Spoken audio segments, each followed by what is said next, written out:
can you explain to the audience everything they need to know about Bounty Tank Show? The Bounty Tank Show is excitement. It's drama.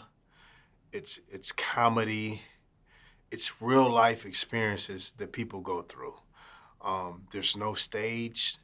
This is real life reality that you won't get anywhere else. Raw, unfiltered content.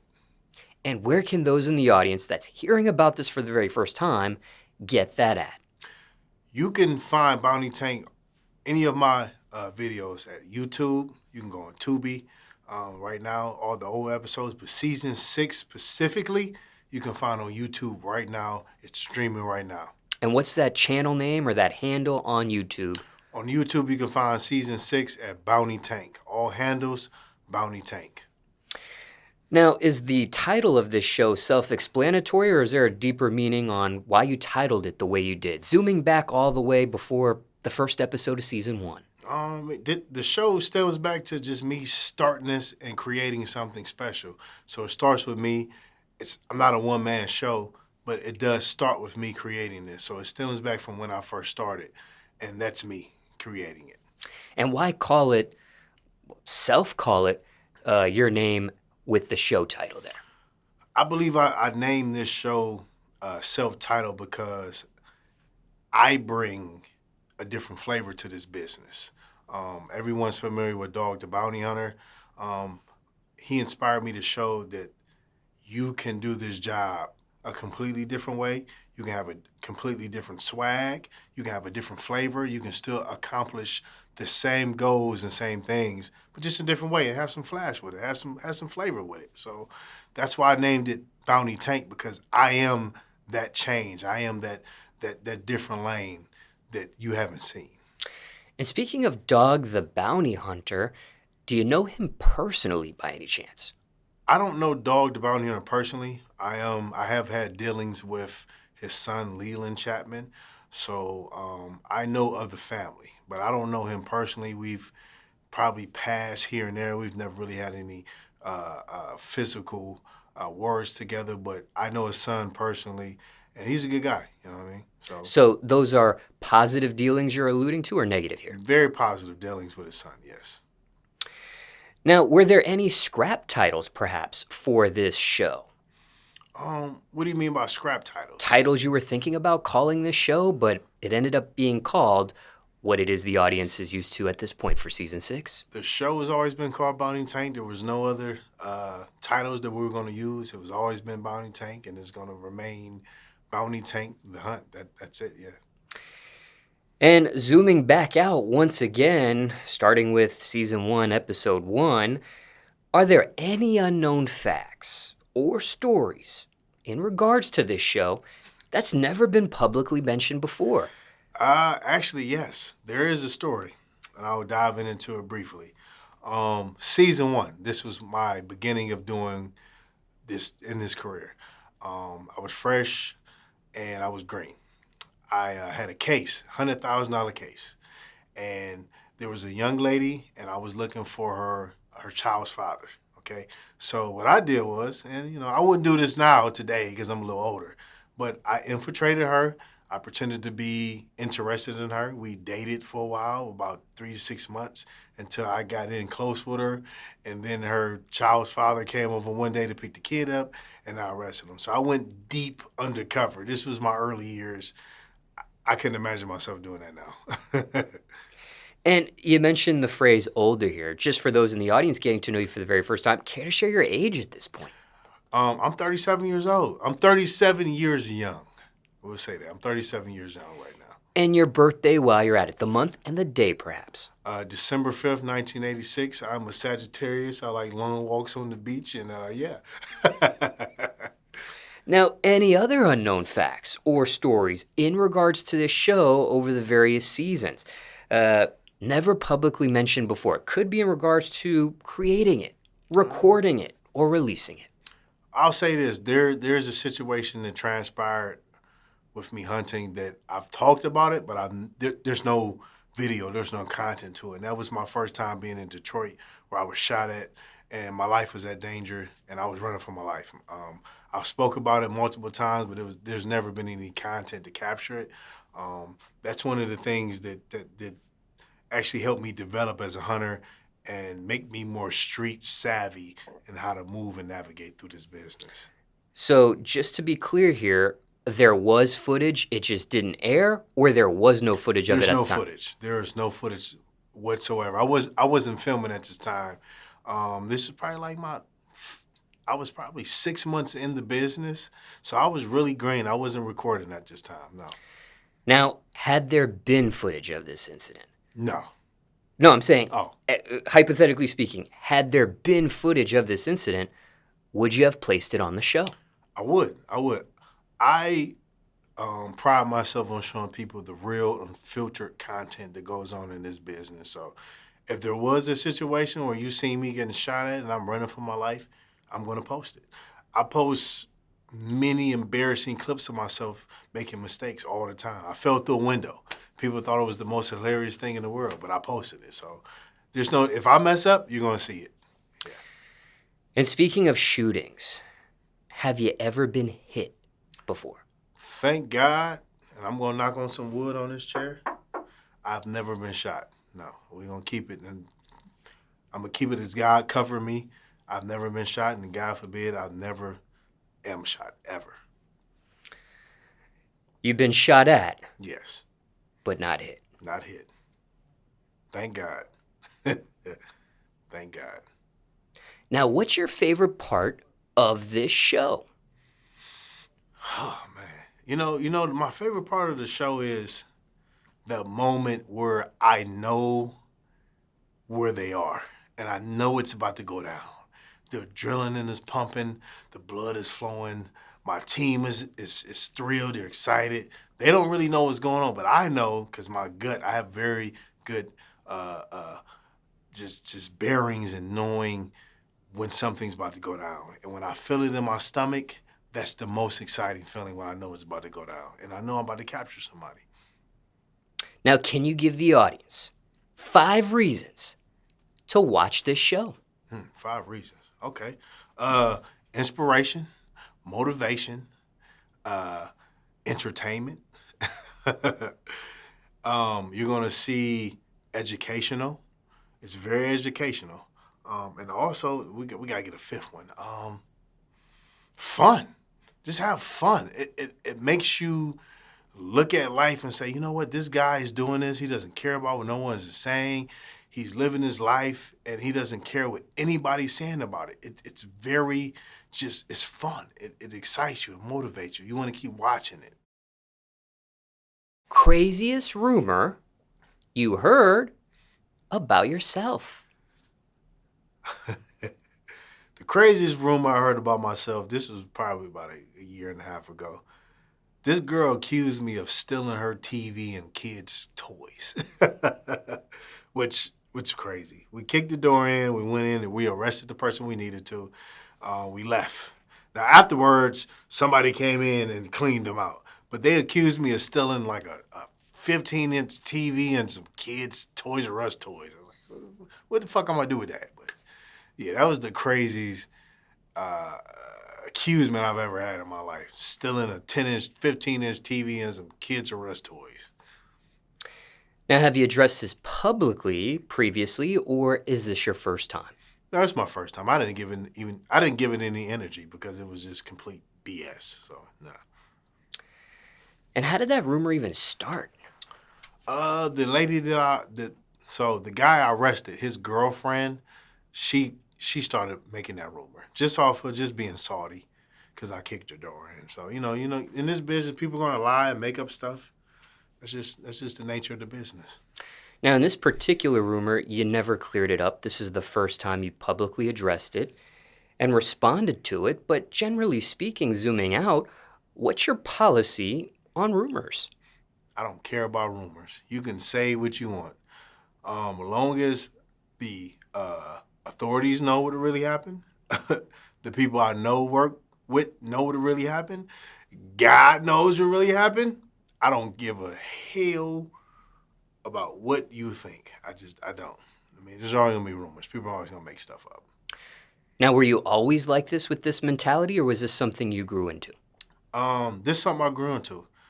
Doing social media and doing this job, you gotta understand that people are gonna talk stuff. Not everyone's gonna like you, and there's always gonna be some type of drama about you. So once you accept that and understand it, this is the part of this is the nature, this is the beast of the business. You don't care anymore. And speaking of God here, do you follow a religion by any chance? Yeah, I'm a Christian. I'm not perfect, but like anyone else, I strive to be as the best person I can be. Every day. I'm saved. I believe in God. I believe in a higher power. I believe he protects me. I believe he guides me. I believe he put this. He picked me to do this specific job. This is my niche. This is what I was put here for. I believe in that wholeheartedly, and yeah, I mean, I do. I believe in a higher power. So I try not to get in too much religion or political stuff, just because it's a never-ending battle and everyone's going to have their opinions. But I personally believe in God, and I believe that he keeps me safe, and I believe that he put me here for this specific job to touch people's lives. And does it get any more specific for you under that religion, like a particular branch of Christianity, perhaps? I'm a Baptist. I am a Baptist, yes. And why that for you? That's just what, see, now we get into some religious stuff. That's just what I believe in. That's what I was raised to believe.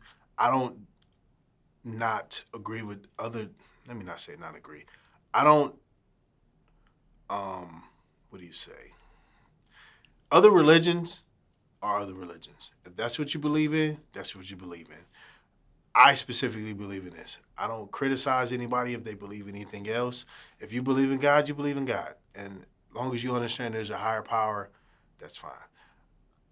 Some people believe in God, some people don't. At the end of the day, if you're a good person, I'm gonna rock with you. You know what I mean? There's people that are atheists, they don't believe in God, but they're just good people. You know what I mean? So I don't judge anybody. If you don't believe in God, that's on you. But I believe in being a good person. You know what I mean? So some people are atheists, they don't believe in God, but they're just good people. I believe in good people and good energy. And you mentioned that this is how you were raised. Was it the mother side of your family, father side of your family, or both? It would be the mother side of my family. My father wasn't around until, later on in my life.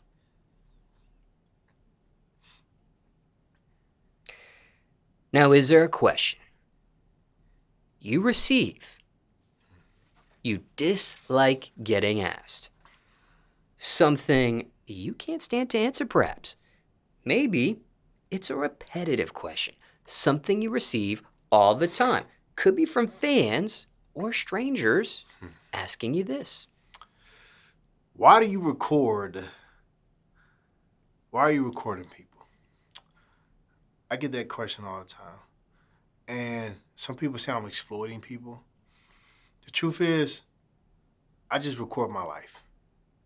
And what people I encounter or anything I encounter in life, it's captured, whether it's good or bad.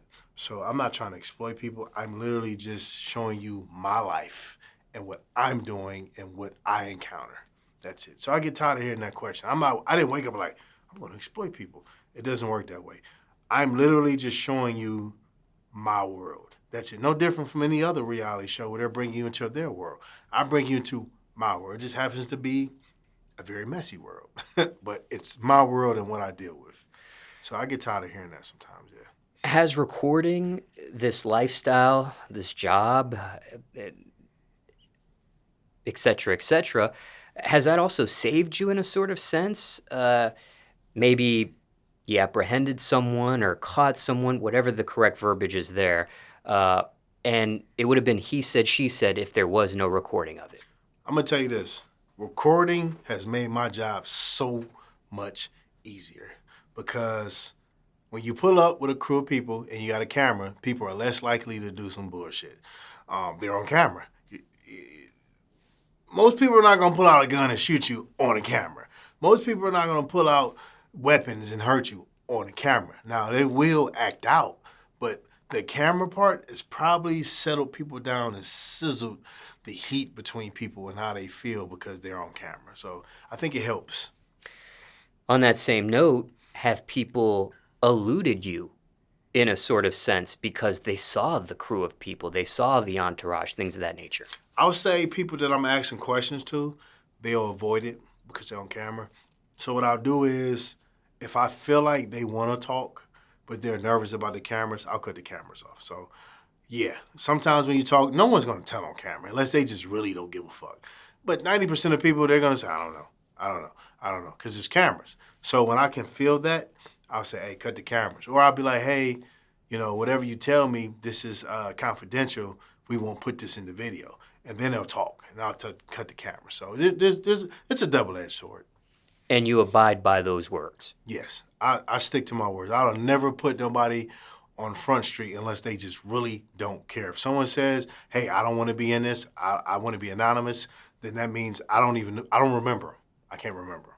I keep them out because that's a safety hazard. And I never put people in a position where they can get hurt. Before this interview ends, is there anything else you were not asked fans want to know? I wasn't asked. I got the new single dropping, Mr. Kick Door.